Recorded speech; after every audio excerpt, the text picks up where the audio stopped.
Oke, tadi ada pertanyaan dari temanku ya, bagaimana menghadapi tuduhan Spanyol, kitab Spanyol.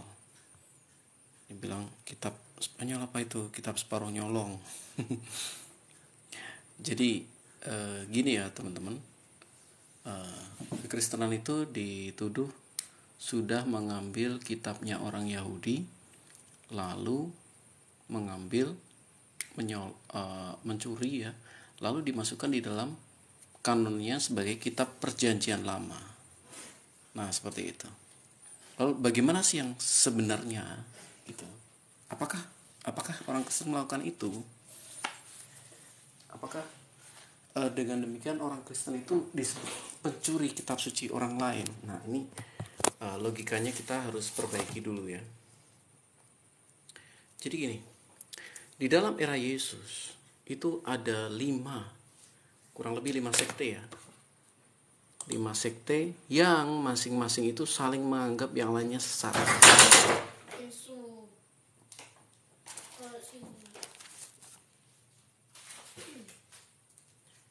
Jadi masing-masing saling menganggap dirinya sesat. Saling menganggap sekte yang lain sesat. Jadi memang sudah ada konflik di internal mereka ya. Nah, Saduki menganggap Farisi sesat. Farisi menganggap Saduki sesat. Mereka juga menganggap kaum Somronet itu juga sesat. Jadi di antara mereka udah saling menganggap, oh punya saya paling benar, punya kamu salah. Nah, hal seperti itu tuh memang ada gitu. Nah terus kemudian, nah apa aja sih sekte pada waktu itu ya? Ya kurang lebih ada 5 sekte, yaitu ada Eseni, ada Farisi, Saduki, ada Somronet, dan juga ada Kristen. Mereka disebut Kristen ya. Ini yang dibawa oleh Yesus pada waktu itu. Nah, kemudian kenapa bisa pada waktu itu kita yang sekte Kristen ini juga tetap berasal dari bagian dari Yudaisme. Yang membedakan adalah apa?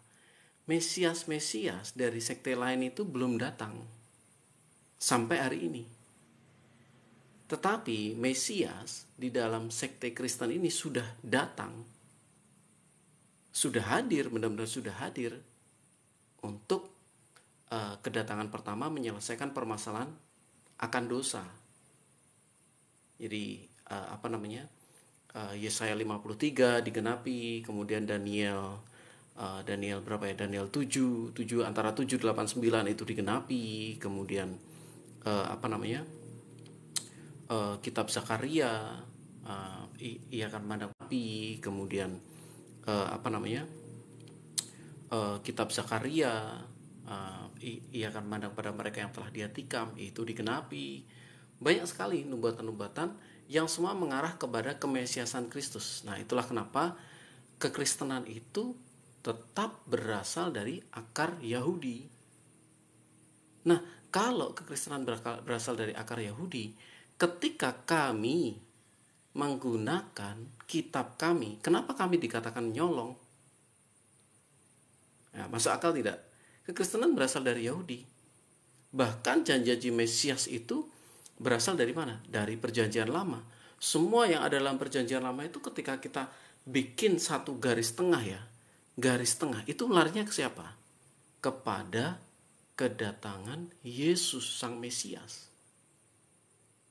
Kedatangan yang pertama untuk menyelesaikan permasalahan dosa, kedatangan kedua dia menjadi raja di raja. Kedatangan pertama dia datang sebagai hamba, kedatangan kedua dia menjadi raja segala raja. Nah, bedanya dengan sekte-sekte yang lain adalah Mesias mereka belum datang. Tetapi Mesias kita sudah datang. Dan puji Tuhan, kekristenan ini adalah sekte yang menjadi penganutnya terbesar. Bahkan pada waktu itu, kekristenan ini, sekte-sekte yang lain tuh begitu iri, luar biasa gitu loh. Karena perkembangannya itu tak terbendung. Sampai mereka mengatakan, lihatlah, seluruh dunia mengikuti dia. Seluruh dunia mengikuti Yesus. Itu ketika Yesus masuk ke Yerusalem ya. Kemudian Yesus naik keledai. Nah, naik keledai itu juga sudah nubuatan mesianik, karena penobatan raja itu harus naik keledai. Bukan naik kuda, tapi naik keledai. Jadi benar-benar satu persatu nubuatan mesianik, bahkan termasuk penyalipan, bagaimana hamba yang menderita itu sesuai dengan Yesaya 50 itu benar digenapi semua oleh Yesus. Nah, itulah kenapa kekristenan itu, perjanjian lama ini sangat erat sekali dengan kekristenan. Apa nubuatan dalam perjanjian lama itu langsung masuk ke perjanjian baru, langsung digenapi di perjanjian baru. Misalnya kitab Malaki, terakhir kitab Malaki, aku akan membuat hati bapak berbalik kepada anak-anaknya, hati anak-anak kepada bapaknya, gitu kan. Nah, kemudian langsung apa? Disambung dengan inilah sisilah Yesus Kristus, bla bla bla bla bla. Jadi di kitab terakhir Malaki juga dikatakan lihatlah Tuhan yang dia akan datang, dan selanjutnya ya, gitu ya. Nah, kemudian itu langsung disambung mengenai silsilah Kristus, inilah silsilah Yesus Kristus. Nah, tapi coba kita lihat misalnya dalam perjanjian lama, ini kan dia bagi kita adalah kitab tipologi. Jadi dia menceritakan nubuatan yang nantinya digenapi di perjanjian baru. Nah, dalam perjanjian baru berkali-kali dikutip seperti apa? Supaya genap apa yang dikatakan Nabi.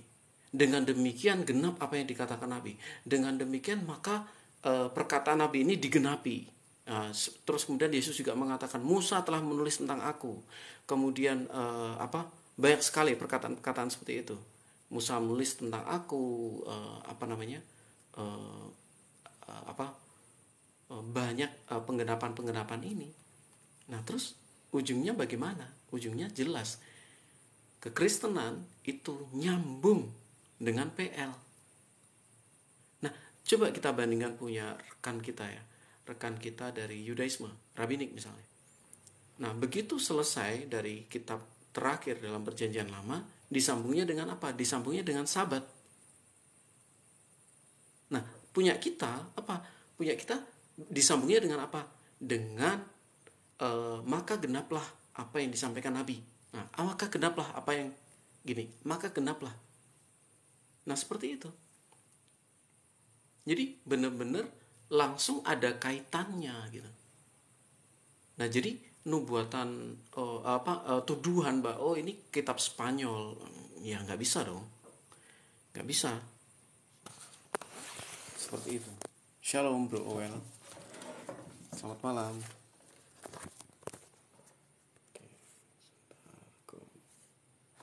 Ada kamera belakang.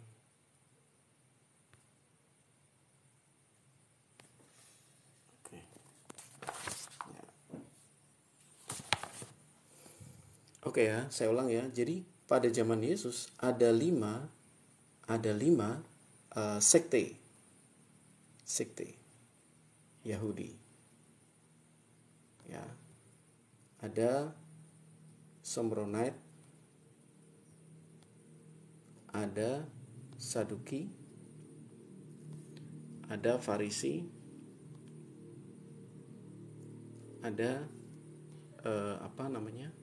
SNI, dan Nordstream ya.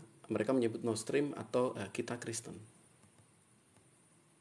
Nah, tuduhan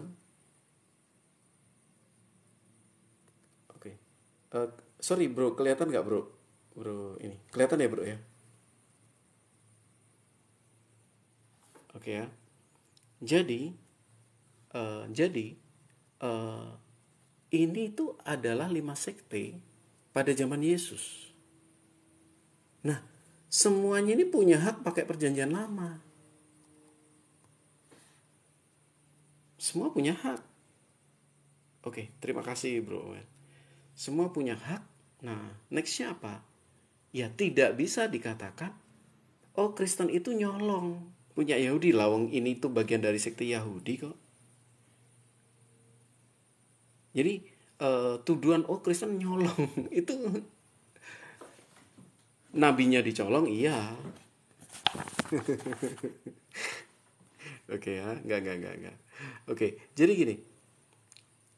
eh nah, bagaimana sih pada waktu itu ya kondisinya? Nah, ini Saduki ini dia yang menguasai bait Allah ya. Jadi ini termasuk golongan aristokrat. Nah, Farisi ini termasuk yang menguasai golongan menengah ke bawah. Nah, kenapa menengah ke bawah ya? Jadi karena dia nggak punya tempat di sini, di bait Allah, bait suci ya, bait suci. Nah, ini menengah ke bawah, ke bawah. Nah, SNI ini dia itu kayak apa ya? Kayak satu sekte yang pengen pengen menyucikan diri dari dunia ini gitu ya. Makanya dia lari ke Qumran.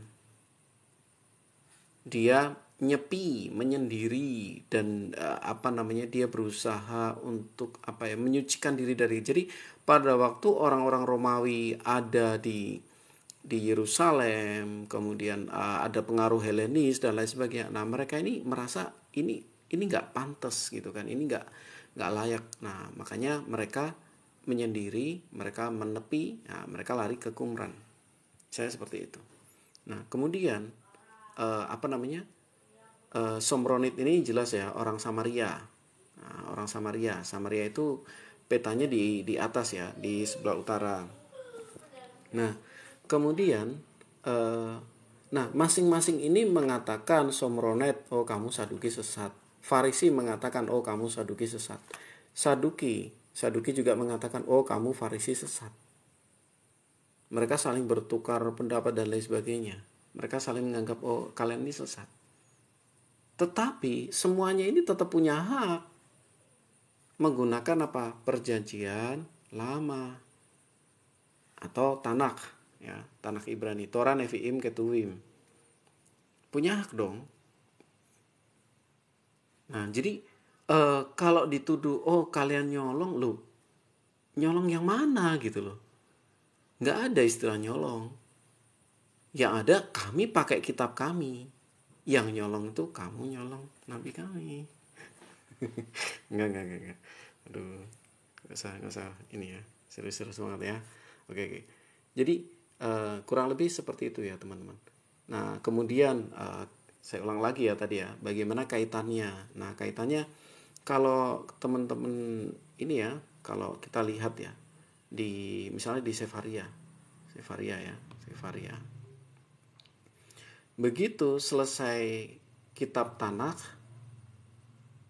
ya, itu langsung nyambungnya kemana? Langsung nyambungnya ke Traktat Sabat. Nah, munculnya Traktat Sabat itu. Tapi ya kekristenan ya, Kristen begitu Tanakh selesai langsung apa? Masuknya apa? Penggenapan. Hal itu supaya genap apa yang dikatakan Nabi Yeremia. Hal itu supaya genap apa yang dikatakan Nabi Yesaya. Hal itu supaya genap dikatakan apa seperti dikatakan kitab Daniel misalnya seperti itu. Terus apa namanya? Jadi ini bicara mengenai penggenapan. Seperti itu. Jadi jelas tafsiran kita ini nyambung banget gitu loh. Kekristenan itu sangat nyambung dengan Tanakh. Tidak bisa dikatakan kita nyolong, ya memang itu kitab kita. Ya saya ulang lagi ya, sampai hari ini Mesiasnya kawan-kawan Yahudi itu belum datang. Punya kita sudah apa, dan itu digenapi, semuanya digenapi. Apa yang ada di dalam kitab Tanakh digenapi di dalam perjanjian baru. Penggenapan. Kenapa? Mesiasnya sudah datang. Bagi sekte Kristen. Nah, bagi sekte yang lain, yang ini yang saya bilang ada Somronite, Saduki, Farisi, SNI dan lain sebagainya, ya belum datang. Bahkan saya pernah lihat satu video mereka ya, itu di situ dikatakan seperti ini. Eh, Bisa jadi kamu loh yang jadi Mesias gitu. Seorang seorang rabi mengatakan kepada orang penontonnya ya, lu bisa jadi kamu lah Mesiasnya. Nah, padahal Mesias itu kan harus memenuhi Mesias apa? Hamba, menderita,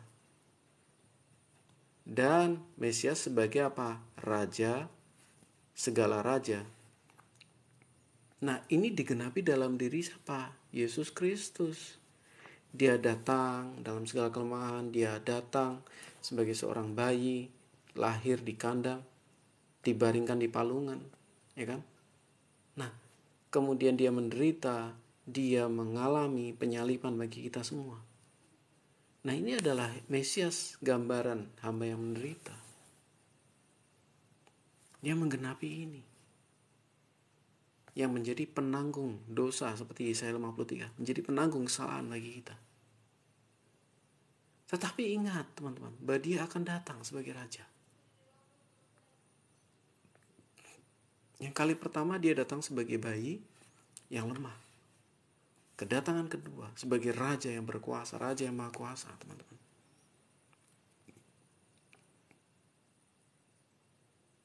Jadi keimanan Kristen yaitu luar biasa. Dia berbicara mengenai dulu, sekarang, dan besok.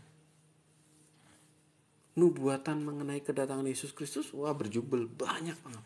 Nah, ini bicara dulu. Kemudian pas penggenapan ya, kedatangan Yesus Kristus. Nah, ini pas penggenapan. Dia datang, digenapi semua dalam Kristus. Kematiannya di kayu salib itu sudah dibuatkan ya. Jadi kalau ada yang mengatakan, oh Yesus tidak disalib ya, come on. Jelas Yesus disalib. Secara historikal pun ada komplit. Nah, dulu, kemudian kedatangan Yesus dan sampai seterusnya melalui karya Roh Kudus sampai hari ini dan selama-lamanya. Jadi ada kesinambungan dalam tafsir Kristen. Dalam kekristenan ada kesinambungan dan perjanjian lama, kemudian perjanjian baru dan seterusnya. Tidak bisa dikatakan bahwa kalian tuh nyolong. Nggak ada kayak gitu. Nggak ada. Itu loh, kadang saya bercandain ya, yang bilang oh kalian tuh nyolong, tapi di satu sisi nabi-nabi kita dipinjam. Kurang lebih seperti itu. Oke, ini VT pertama saya ya. Saya mau matikan, saya mau live lagi. Oke, semuanya Tuhan berkati. Haleluya, amin.